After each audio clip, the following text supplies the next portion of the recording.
Hello everyone and welcome to Jerry's Live. We have a very exciting show for you guys tonight. I am your host Mot and tonight we are introducing our new resident artist, Michaela Westra. We are very excited to have her on here. She has been working with us for the past couple of weeks and created some really amazing art. So this is her first show here on Jerry's Live and I'm so excited. We're going to be doing some mixed media stuff, which is one of Michaela's favorite ways to create art is with mixed media. So we're going to be combining some Lucas acrylic and some Soho pastels. But before we get too far into that, today's class code is JL327. If you pop that into the search bar on JerrysArtarama.com, it'll bring you to our teacher's cart, which is everything we are working with tonight. Yes, and I do need to say before we start, the reason that we are bringing wonderful Michaela on here is because I am going to be leaving Jerry's Live. All for good things. I'm actually moving to a different side of the country to start my MFA in illustration at the Rhode Island School of Design. So you guys may still see me from time to time, but Michaela is going to be here and she has done some really wonderful work. So I'm very excited to introduce her to the team, and Emmy is still going to be here on and working with you guys. So don't fret, we got you guys well covered for everything. But I should say too that this is not going to be my last show on Jerry's Live. That is going to be 2 weeks from now, but I'm going to discuss that more at the end of today's show. So we are going to be doing some mixed media stuff, and we already have some of our paint poured out here, which is our Lucas Krill Studio. And we got some panels that we've already prepared with sketches for you guys, so we can get right into it. You might notice that I splattered a bit of paint here right before we started, so just ignore that. But yeah, how do you think you're gonna start out your painting, Michaela? I'm going to start with my sky, I think. I'm just gonna do all of my sky and then probably jump into everything but the tree. I'm gonna end with the tree. And we do have reference photos that we are going to be working from tonight. So we're going to start out just doing our acrylic layer first, and then we're going to be layering that on top of some Soho pastels, or we're layering the pastels on top of the acrylic. Yep. So I'm going to do something very similar to Michaela, where I'm going to mix up a very pale blue right now for this kind of foggy sky that I got going on with a little bit of ultramarine and a bunch of white. Yeah, I'm actually going to cool down my blue because mine's a little too green straight out of the tube. And what are you using? Are you using, this is an indigo that you're using to cool it down? Sweet. And yeah, what green is that too? This is the Arctic. It's a really pretty color. I love this color. And I should mention too that we're working on these New York Central portrait panels tonight. We're using acrylic, but they are universally primed, so you can use oils on these as well. And they're very, very smooth. Yeah, they're super smooth. It's really pretty nice for acrylic painting. I like it a lot. Because the paint just kind of glides right on there, but it's not smooth enough where it's rubbing off. It has just a tiny bit of grit to it. So I'm just going to be cutting around these kind of cliffy stones that I have in my reference image, just to fill in that really pale background to get started. And I have a point right here on my reference image where I have this very grassy area. And I don't want to do just a straight line of white through that because I feel like it's going to give it a very unnatural look. And what I'm trying to do at least is just have like a preliminary layer of acrylic. I'm not trying to get too detailed. So instead of doing a straight line, I'm just gonna kind of dry brush the paint into that to give it a little bit of texture. And I'll do that again when I go back in with my green for the grass later. The reason I picked out this really pretty Arctic color is because of this like transition that I have in my reference photo between the sky blue and that really pretty yellow. I didn't really want like a green, but I did want a really nice warm blue that creates that transition. Yeah, this is a gorgeous sunset. Oh yeah. I picked it because of the like glowing behind the leaves there. Do you want to show that reference image again so that they can see? Yeah. So I really like all this glowing and having that pop through those leaves. Yeah, I'm excited for that. When you're laying down these first few colors, are you gonna try to get into detail, or are you gonna try to keep it loose? I'm gonna do detailed sky, and then everything that's green, I'm actually going to paint it like an opposite color. I'm going to paint it in like a deep red. Ooh. And then I'm actually going to do the green all in pastel, so that when it's laying on top of that red, I'm hoping it creates like a vibration or a really nice pop. Yeah, because they're, it's not, are they complementary colors? I can't remember the terminology right now. Yes. Yep. Yes. That is going to be a really cool effect. I'm excited to see that. Me too. I'm also excited to see how my piece is going to turn out. I don't know. I should say too, we're using right now the Creative Mark Vesta brushes. So these are a synthetic brush, and they're very sturdy brushes on the stiffer side, but they're basically like a workhorse of a brush, so they can hold a ton of paint. And if you guys have any questions about Michaela and their background with art, please feel free to ask in the comments. This being her introductory show. I would love to answer any of those questions. Yes, we have a question. What is your art background, Michaela? My art background, I have a bachelor's and a master's degree in fine art. I went to Bowling Green State University for my master's and Central Michigan for my undergrad. Also, my dad is an artist, so he kind of got me into this world growing up. So I've just been kind of messing around with art supplies for a really long time, feels like. And are there any like specific mediums that you like to gravitate towards? Yes.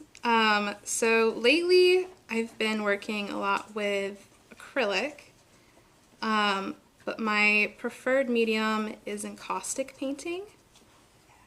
And that is basically painting with pigmented wax. Yeah. And I'm hoping I can eventually do a show on that. Yeah. If you guys are interested in that, let us know in the chat. Neither Emmy or I have very much experience with encaustics, so very excited for that and to show you guys some new exciting mediums that Michaela is very skilled with. So I'm trying to block in some of my darker colors that are happening on these rocks that are in here, and I just mixed up a burnt umber and an ultramarine to try and get kind of a more subdued cool color for those. I love mixing my blacks instead of using just straight blacks. Yeah. What's your favorite way to mix one? A dark blue and like raw umber. Yeah, I'm right on board with you. I really like to use a burnt sienna with an ultramarine. That creates my favorite kind of grayish, blackish tone. It's just a little bit cool and a little bit moody. Yeah. Which is what I like to do. And I'm actually taking this darker color and dragging it underneath where all this foliage is, because I'm gonna actually do most of this foliage with the pastels, but I want that dark shadowy layer beneath it to give it a little bit of depth. And I like kind of dry brushing my clouds just because they're nice and soft. So I laid down that color first and then I wiped off my brush so I can get a little bit softer in here.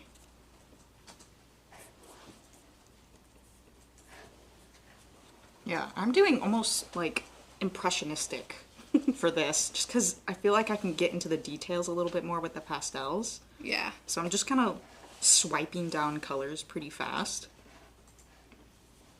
And then we have some fun pastels to play with tonight. We actually have, if I show you guys underneath here, we got some metallic soft pastels from Soho, and then also some fluorescent ones.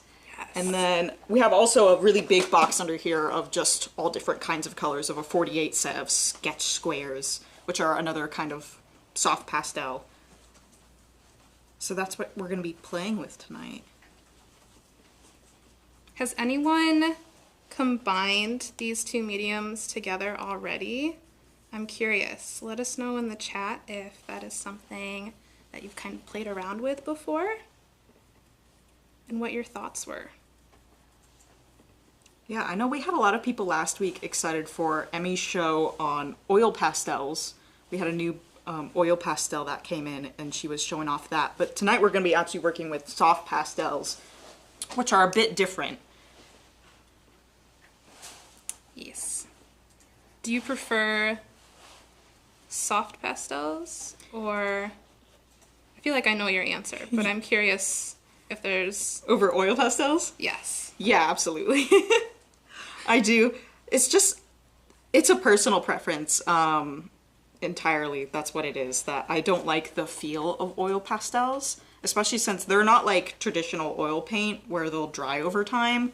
They have a non-drying oil in them, so they'll always stay wet, and that's always bothered me a little bit. Like, I feel like I'm just gonna splatter them everywhere or smear them and everything. Mm-hmm. So that's my personal preference. I've always liked hard pastels better, and I find like I like to get the details with soft pastels. Like, soft or hard pastels, they're a little bit easier just because they're a little bit chalkier and a little stiffer than a traditional oil pastel. I've always kind of liked the messiness in the way that they mix together those soft oil pastels. Yeah. I always kind of liked that. Yeah, I can't do with the messiness. I can't. Yes, we have a question, Frida. How are you going to create additional tooth on your surface and on top of your paints for the pastels? Well, surprisingly, we tried it prior to today, and even with the smooth surface and the acrylic, it didn't really need too much extra tooth. So I don't think you would really need to add that extra tooth onto this specific one. It actually holds surprisingly well.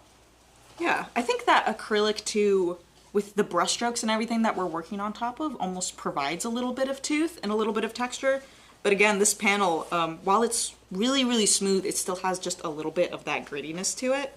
So it's not totally slippery when it comes to applying pastels on top. So I'm just trying to get some of these warmer, lighter tones worked into my rocks here. Again, I'm being super loose with it. I didn't bother to do an underpainting or anything like that because this is almost acting like my underpainting for the pastels that I'm going to put on later. So I'm trying to cut around. I have all these kind of stone path cutting through the middle of this, so I'm trying to cut around that a little bit so I can build all the shadows around it.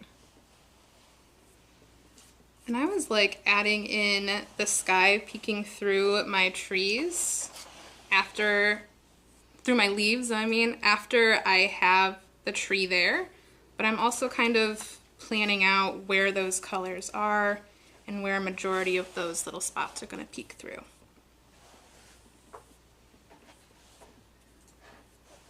What was the consensus on pastel artists in the chat? Had a lot of people combined acrylic and pastel before, or is this like a newer mixed media approach for some of you?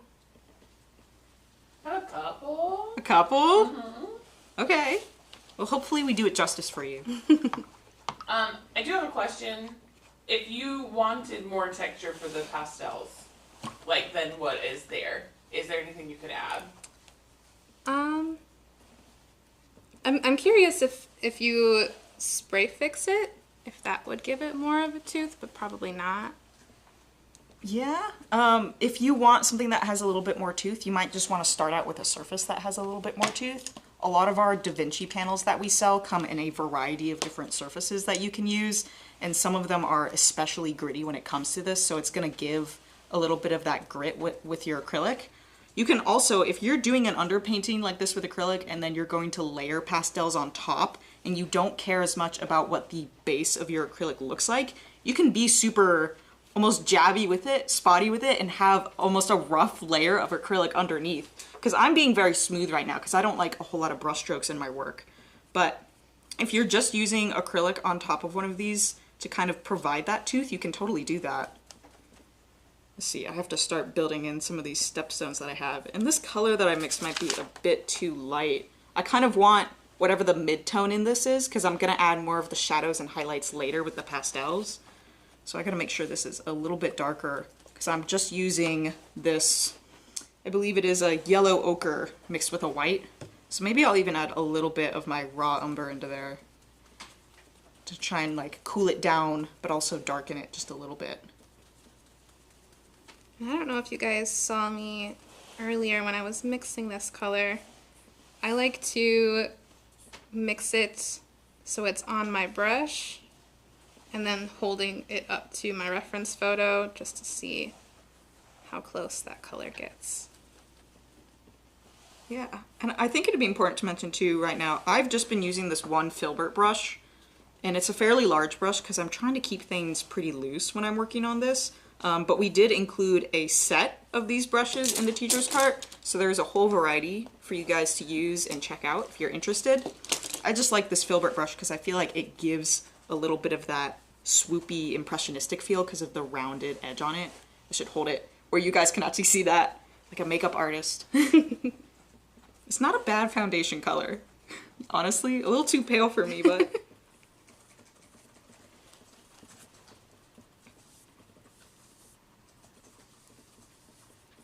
I'm just building in these stepping stones one by one, kind of cutting around them and really simplifying with the colors a lot. See, I have a little bit of sap green right here that I'm gonna go in and add the tiniest bit of foliage to, but not a whole lot.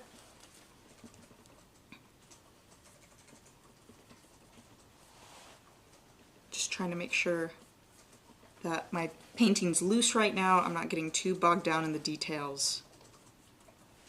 But I'm still trying to get the kind of the general look of light and shadow and shape and form that are coming into this. So I got a little bit of that. I think I'm going to start throwing in my green a little bit. And this is all still very, very wet, so I'm kind of working wet and wet a little. And I might mix this green actually straight into my ultramarine and raw umber mix that I got right there, so I can have a bit of a darker green. Especially like right here in the back where it's getting, I get almost towards this foggy area. I might even mix a little bit of white into this green so I can start suggesting that it's receding in space and we're getting a little bit of that atmospheric perspective as things go away from us. So I'm going to start just kind of throwing that in there with my really, really big brush. I might even switch to a smaller brush here because I'm kind of fighting it a little bit. I'll do that. I won't be married to it. And we have these water buckets off to the side that you guys can't see, but that's all we're using to clean our brushes today. It's just a little bit of water. I actually really enjoy these water buckets. Yeah? Yes, it has that rough bottom, and then there's also the other side that you can use. Yeah. You guys can see right here. I got my paint water blocking this, but on this side there's a little bit of a ridgy texture that you can knock paint off of, which is really great for these super thick, sturdy brushes. And then on this side it has a bit of a thicker kind of texture that you can wipe your brushes off on. But it's also dual. There's two spaces to put your water, I should say. Yes. So you can have clean water in one and dirty water in the other. So I'm going back to pick up some more of this green. I'm starting to build this in here. I really love this orange color that's happening in my painting here. It's very autumnal. Yeah. It's also kind of got a weird, like, rainbow gradient from top to bottom. Yeah. I know we had a ton of requests for someone to do a sunset color combo last week, so we're doing it. We're here. We got the sunset. So I'm still just trying to block in these very basic colors here and being very loose with this too. I might even I'm kind of suggesting at foliage right here because I'm almost just straight dry brushing this on, as you can see. So it has a little bit more texture to it than the rest of this. And I didn't really mix a lot of this green either, because I'm just using it in like a few key places. I'm not too worried about filling in or even covering all of the white, because I kind of want to get a little bit of that loose impressionistic feel. I'm loving all your brush strokes on there. Oh, thank you. Thank you. I see too, like over here, I get a little bit of this warmer green towards the very edge where there looks like to be some dead grass or some weeds or things sticking out. So I might even come back and mix a little bit of this yellow ochre in with my green. Let me just take up all of the mixing space. Yeah, wow. Taking over. Alright, I think I'm going to jump in with my complementary colors for my greens.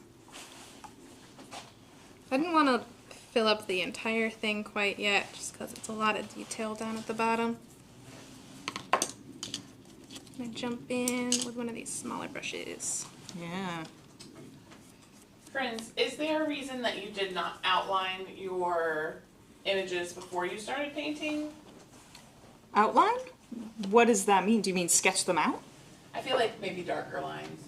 I Oh. don't think they can see that you did sketch them out. Oh, I am so sorry, guys. We did have preliminary sketches for this Yes. before we started painting, so we're not doing this just by our eyes.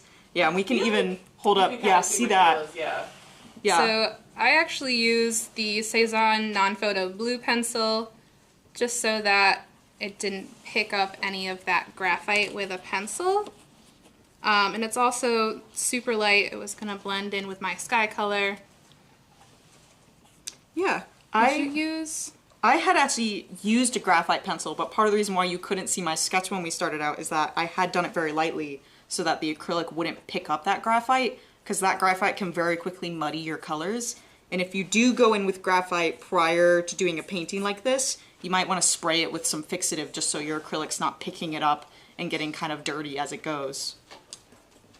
But yeah, that's part of the reason why I was so light, because I didn't want all of that graphite built up on there. So thank you for asking. I'm so sorry that you Yes. weren't able to see our sketches. So I'm just going to keep throwing this green, and I have a little bit of a grayer tone in this rock over here. So I'm going to mix that, and then I almost have most of my acrylic base for this done. So fast. A few key things. Yeah, the hour really goes by way faster than you expect. It really does. I don't know if it does for the audience, but it does for me, the one presenting it to you. Okay, so I need to get a bit of more of a gray color, so I think I'm probably going to go back again to this ultramarine. And I'm using a very selective palette because I wanted that cohesiveness, and I wanted to keep things kind of moody and earthy with my palette. So I really just simplified it down to the ultramarine, raw umber, sap green, the yellow ochre, and then the white. And can you remind me what colors you're using? You're using a very pretty, colorful palette. Yes, so I knew I was going to be mixing quite a few colors, but I also wanted some really nice punchy colors. So I know this is my indigo, and up here is our Arctic. That nice red is alizarin crimson, and then I have a cadmium yellow hue. Nice. And that is a hue, so it doesn't have actual cadmium in it, which can be toxic to handle. So we're not worried about getting that on our hands or anything like that. If you see us getting really messy, because I got a bunch of paint on my hand right before we started this show. I'm trying to squirt out the paint. And I'm doing my leaves in this bright alizarin crimson, but I wanted my trunk to be just a little bit different, so I'm doing it in this nice purple color. This is one of my new favorite color combinations, is this alizarin crimson and this indigo. Yeah. Yes, it's so pretty. If you were to apply fixative to this, either before you started to paint or in order to add grip after you get your paint layer down, would you spray into the air and wave the picture through that, or would you spray directly onto the paper? How would you do that? So I would not spray it into the air. Please, too, a note on this, whenever you're spraying fixative, make sure that you're in a well-ventilated area.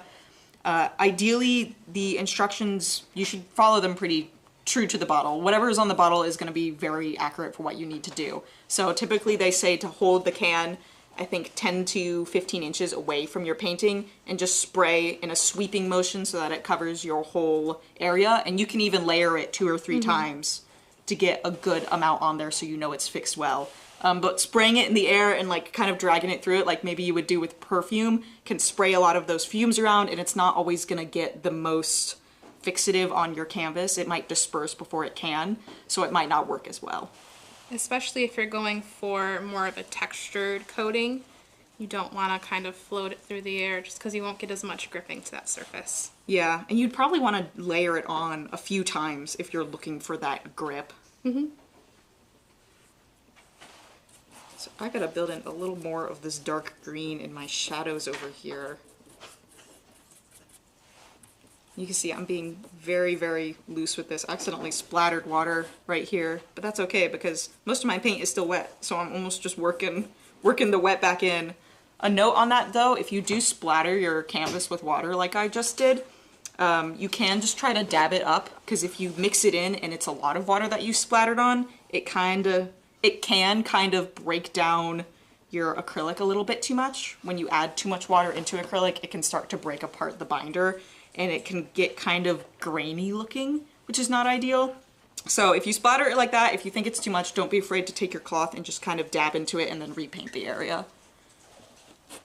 So I've almost got my base for this down. We might have to, I'm sorry, Michaela, we might have to switch to the next stage of this so that we have enough time to get more into our pastels. And we have already prepped, don't worry. We thought about this ahead of time. Yeah, we prepared, we do our job, believe it or not. We have our finished acrylic layers built up, all dry and ready to be used. You can see, look how beautiful this is. Can we get a round of applause for how gorgeous this light is coming through that tree, because that is amazing. But yes, thank you. But now, if I move this out of the way, we can start to get some of our pastels out. If you do have any more questions about the acrylic, we are happy to answer them. We're just moving along for the sake of time at this point. So I'm going to move this out of the way.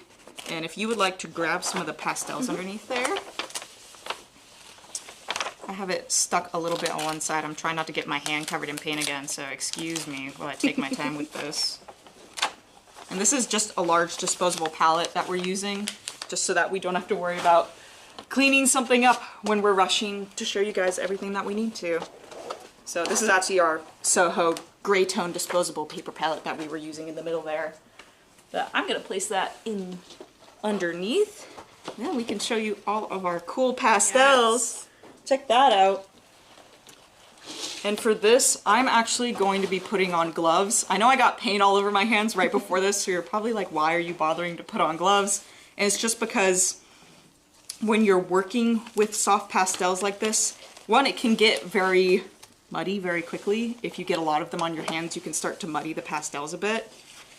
And on top of that, if you want to blend your pastels, lots of people recommend not using your fingers, because the oils from your fingers can kind of get in and start to muddy and dirty the colors a little bit, which is also why I'm using gloves for this, so I can still blend with my fingers without introducing the sweatiness of my hands. Yes, and I'm gonna do the same thing. I got nubby fingers going on here. I'm trying to pull my fingers through, but they're caught.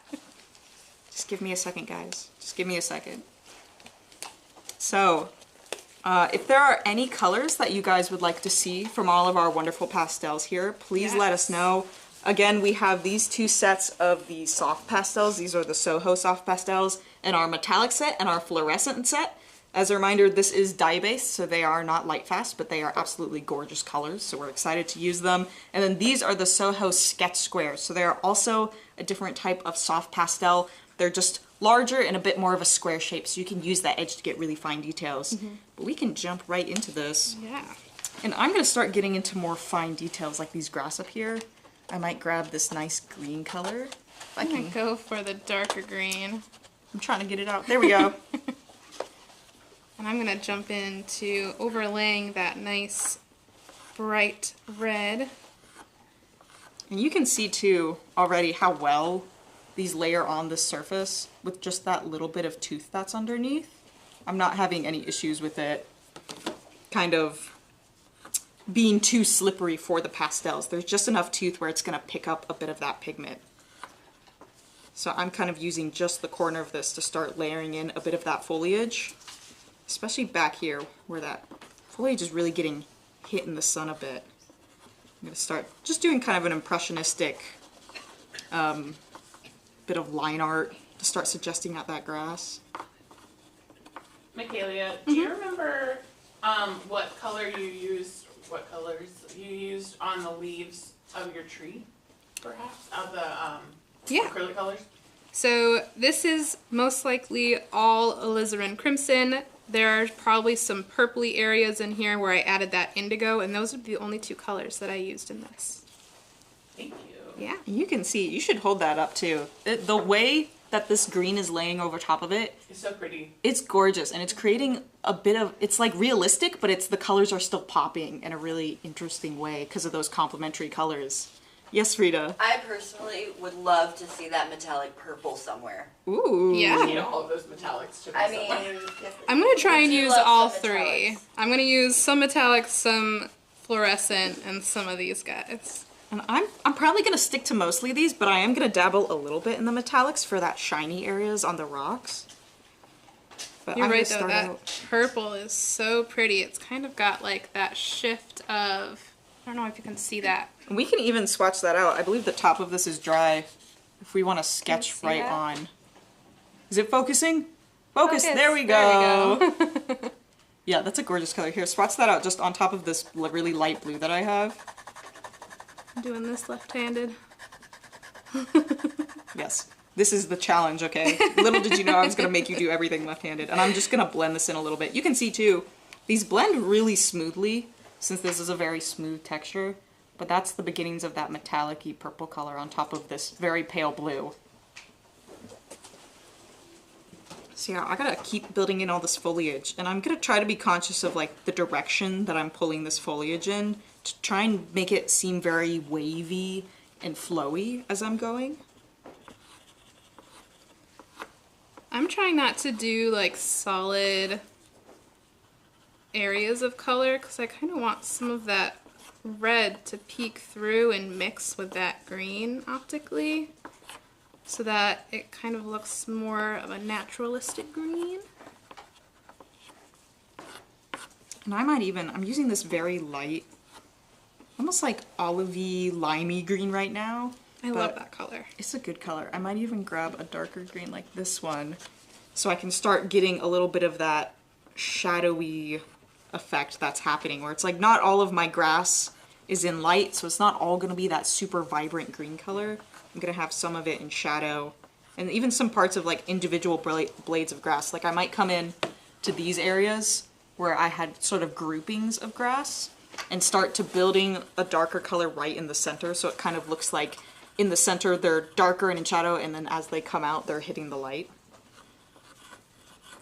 So I think I'm going to start hinting at that a little bit. And these layer very well too, so I'm not afraid of coming back on top of it with that lighter color. We have a question over on Instagram. Ooh! First, Lisa said, I've never thought about using paint and those pastels together, but how would you protect them so they don't wipe off? That is a great question. I would definitely use fixative to set this, especially because I'm going to do this now just because I noticed you get lots of this pigment dust that I'm going to tap off into my trash can here. Yeah, key here, I'm going to mention this really Yes. quick. We're not blowing this because blowing too much of this powder into the air can be really bad for your lungs, just those small particulate matter. So what Michaela did right there was excellent. She just tapped it into our trash can that we have below the table so that we don't have to breathe in all the dust that these are going to produce. Yes. If we were working with these for a long time, that would be a greater concern, but we like to build the habits anyway. So please continue. Yes. I mean, that was mostly it. If you fixative this, it's going to make sure that that dust kind of adheres to the canvas and doesn't kind of fall off. Of course, there's probably still going to be a little bit of that falling afterwards, depending on how many layers of fixative you have, but definitely a couple thin layers of that would seal this right up. Yeah, and you can even treat it as you would a traditional pastel painting where you frame it under glass if you don't want to use that fixative. Sorry. I'm so immature. Do a test spray of the fixative before you spray the whole thing, just because some fixatives can slightly darken the color of your paints or your pastels. So make sure you do a small test before you go ahead and do the whole thing, just so you know what it's going to look like. Yes. Sandra on YouTube would like to know, how soft are these pastels? They're pretty soft. Yeah. I mean, these ones are probably a little bit harder than these guys. But they're pretty nice. I mean, they're not like falling apart in my hand soft. No. And they're not so soft where they're gonna break apart in my hand either. If I can break this very easily, but just holding it as I am right now and kind of, I have a pretty firm grip. It's not gonna break apart in my hand. I'm not worried about that. But it's soft enough where it's gliding onto this canvas very easily. Mm-hmm.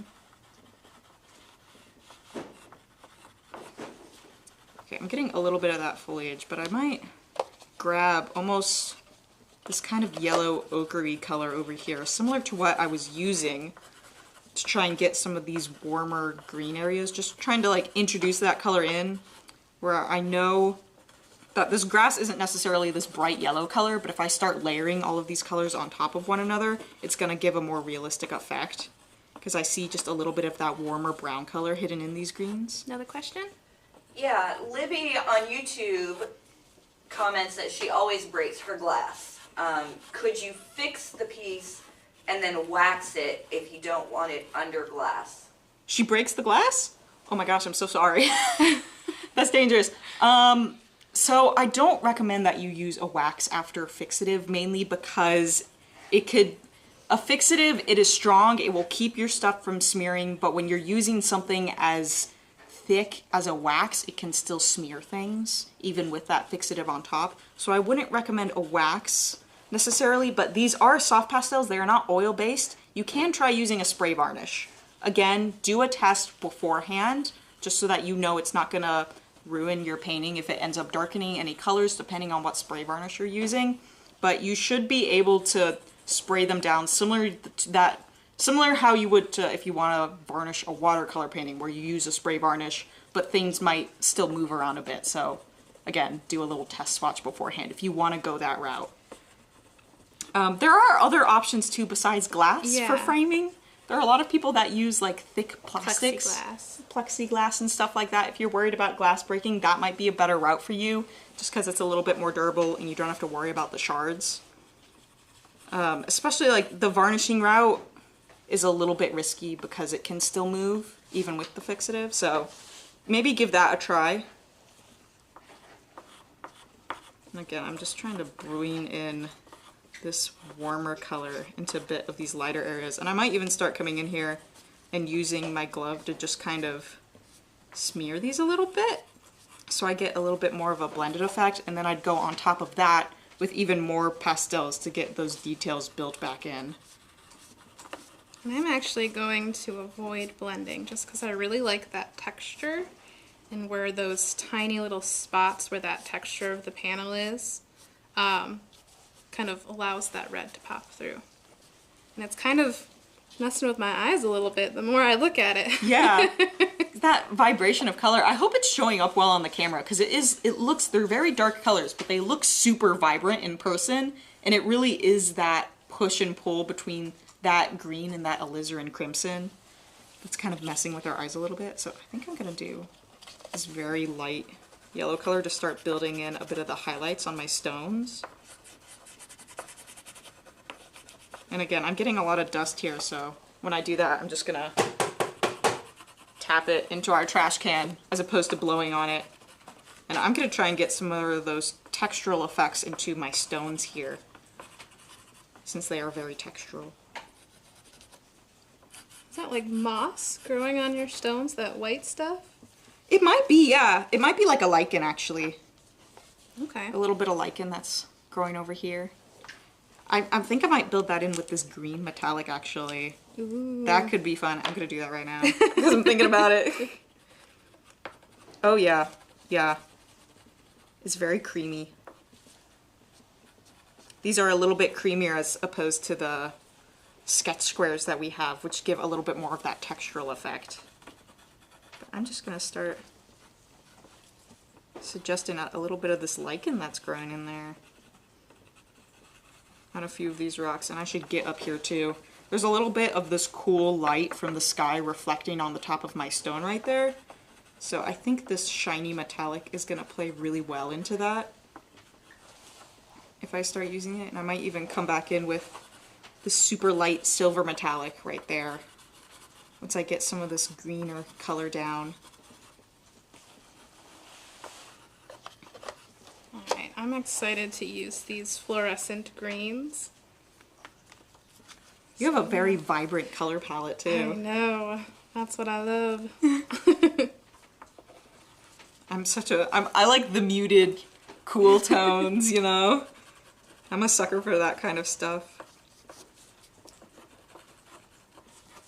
And they do actually blend kind of nice into those sketch squares.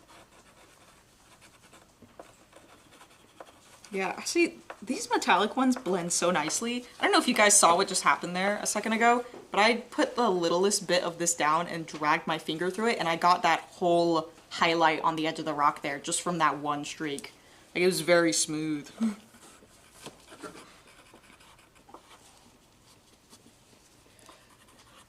So I think I'm gonna move and I might try to get more of those textural shadows kind of built in here.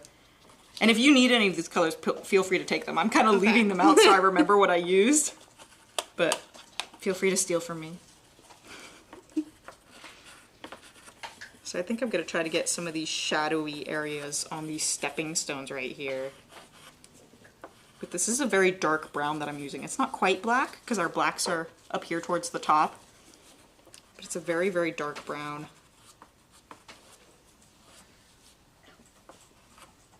I might even try to there's a little bit of the shadowy area down here where the stepping stones kind of vanish into the grass, but they're still pushing it out of the way, creating that shadow. So I think I'm gonna smear that a little bit with my glove. And I wanna make sure too that I've been using different fingers when I've been blending each of these. Like I use this finger for the metallic green, and then I use my pinky finger right there for the darker color. So I'm just making sure that I keep doing that.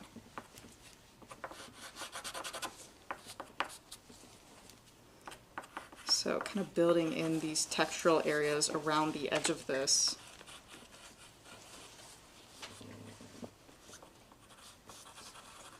And a little bit of the shadowy area between. I have this one rock right here that's kind of receding into the grass. So I might take my darker green again and start building on top of that a little bit.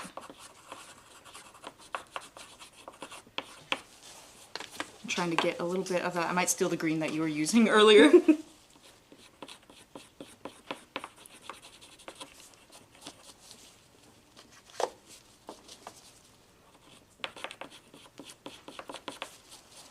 I'm gonna tap this off again. I think I'm gonna go for that silver color now. Do it. And see how that kind of pairs on some of the highlights of my rock. And I can even, I don't know if it shows well on camera, but I'm moving this around right now and I can start seeing a little bit of that shininess from the metallics. It's a fun little effect to include in there, like the light shining off of the rock is kind of reflected in that. And I'm kind of playing around with, there's these sun rays kind of poking in the background. Trying to pull those back out. And I'm just cleaning this off on my glove here, but you can kind of see how soft these are on my glove. Oh yeah. That shows up really nicely on that blue actually. Mm-hmm. Like I like that color combo of the glove with the green. Okay, I think I'm gonna try to get more of my highlights into. They actually provide two different whites with this set because whites are one that you can go through really quickly when you're using pastels. So it's a nice little touch that they got 2 of these in. So you can blend pretty easily with a lot of them and not have to worry as much about them running out. So I'm going to start getting a bit of my highlight here. And this white is actually mixing a little bit in with the silver and the green that I'd already laid down on this rock. Ooh. I gotta use some metallic. I like this gold color. This white gold. Now that you've switched to soft pastels, would you be able to go back to acrylic? I wouldn't recommend it, just because there's so much dust on this and it's still, like, I can easily smear this if I go with anything on top of it. So if I go on top of this with acrylic, it is going to smear that pastel around and kind of bring a bit of chalkiness into the acrylic, make it a little bit more gritty, which might not be ideal. So I would recommend going from your acrylic as an underlayer into the pastels on top, but I can even show you guys probably. Well, maybe not right now. Maybe I can post, if you're really, really interested, let us know in the chat, and we can come back later and post on our Jerry's Live Facebook group what happens when you mix acrylic with this on top. But since I already put my palette away here and we're running a little short on time right now, I don't want to pour out acrylic and start mixing it in to show you guys.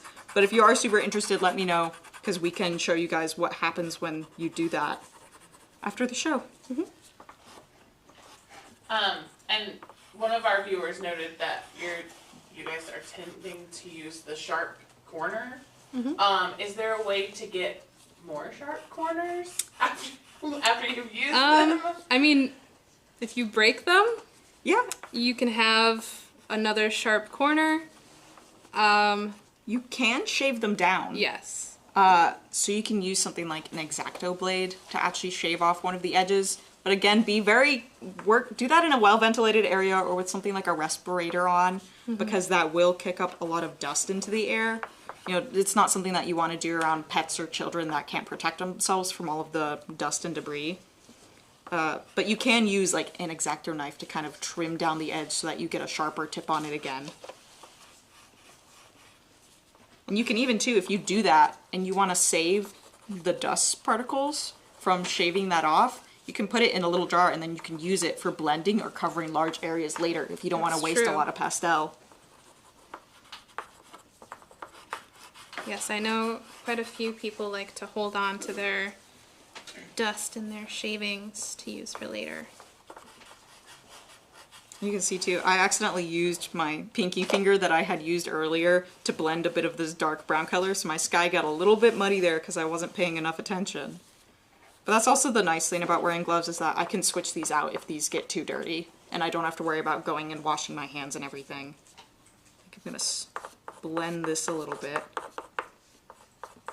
And then I have to knock this off because I got a lot of dust on there right now.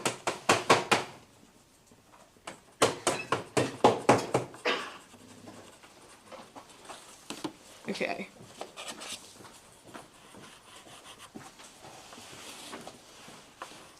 And I did kind of get a little too green on these trees in the background here, so I went over it with a nice warm brown. I'm gonna do the same thing over here. Yeah, that looks really nice. That shadowy kind of effect that's happening in the field there. I'm actually gonna...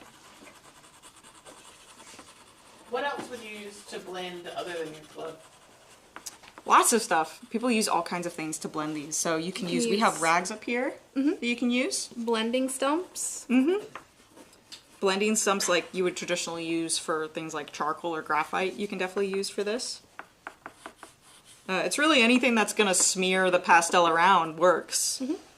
It's just the reason people, like I said earlier, don't like to use their fingers is because they're introducing that oil from the finger, and that can kind of muddy the colors.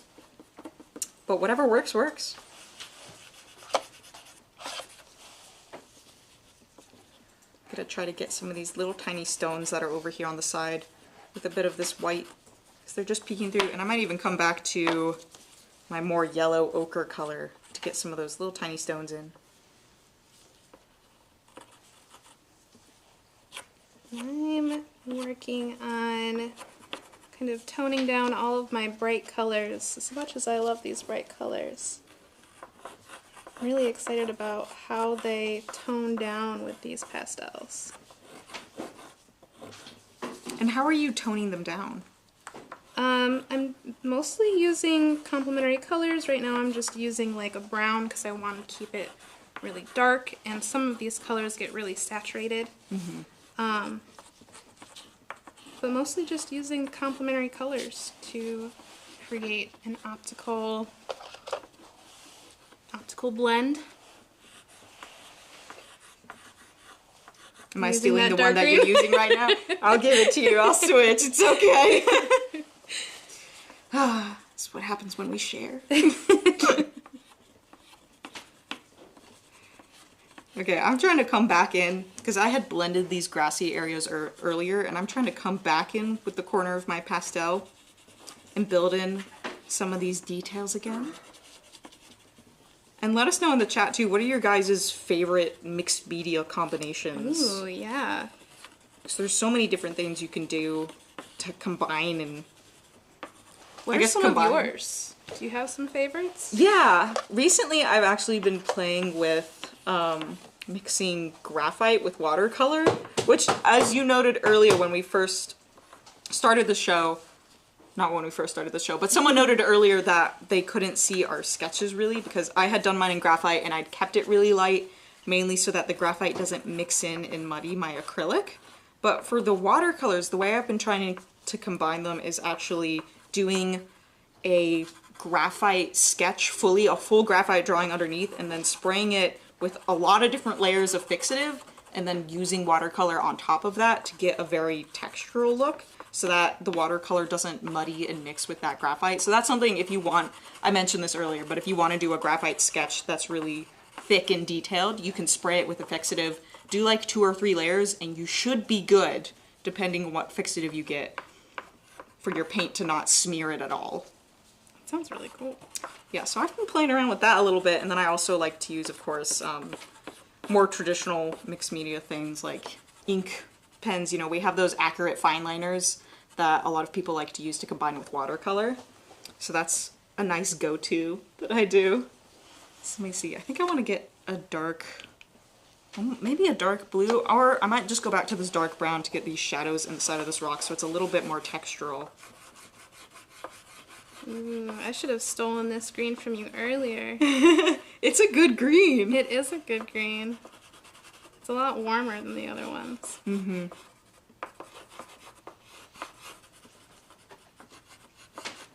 I'm just trying to build in some of these more textural shadows with this brown. I'm not using a straight black because I almost feel like the black would contrast too much with the colors that I already have built in here. Maybe be almost too desaturated because I have already a very desaturated palette going on, so that black might desaturate things even more, which I don't really want to do for this piece. I want to keep what little color I have, so that's why I'm using this very dark brown as opposed to just a black.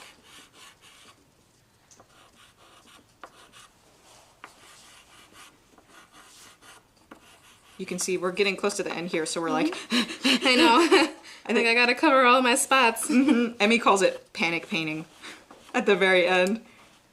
That's a good name. And let us know too, I know we asked this earlier, but if there's any colors from this, the fluorescents or the metallics or anything that you guys want to see swatched out, we are happy to do that right before our show ends here. Well, I'm just trying to build in a little bit of these shadows between the blades of grass. And again, very impressionistic. But I think that's kind of my go-to route whenever I do anything with pastels. Just because that's really, I think, where pastels became super popular was with the Impressionists, so I just kind of relate that to them and want to do Impressionism whenever I'm working with them.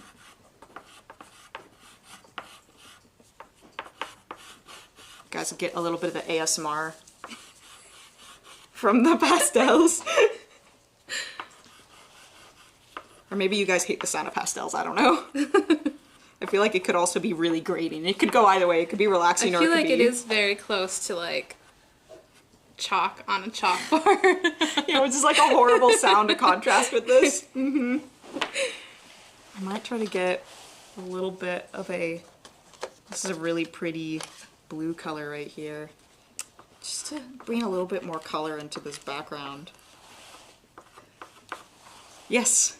That fluorescent pink, is there any way to work that into one of the paintings? Absolutely. Yeah. I'll go for it. I was actually considering maybe brightening up the top of my orange field here. Maybe I'll use a fluorescent too. Just for funsies right at the end. Really throw a crazy color in there. Maybe this orange. It could contrast really nicely with this blue that I just put down. And I'm loving how this fluorescent pink is mixing with this metallic copper color. It's actually really pretty. Thank you to whoever gave that idea out. Could you remind us what panels you're using? New York Central, These fine cotton. These are the Portrait Smooth Artist Canvas. Yeah, so what Michaela mentioned there, they are 100% cotton, archival panels, and they're really wonderful high quality panels too. So I don't think you guys will be disappointed with them if you like a really nice smooth surface. I believe they called it the Portrait Smooth because it's great for capturing super clean skin textures. So I'm actually really liking this fluorescent orange. I wasn't sure if I was gonna like it, but it's kind of getting a little bit of that grass texture in there. It's kind of fun. Okay, I need to tone down my shadows. Let's see. I'm gonna go for brown actually.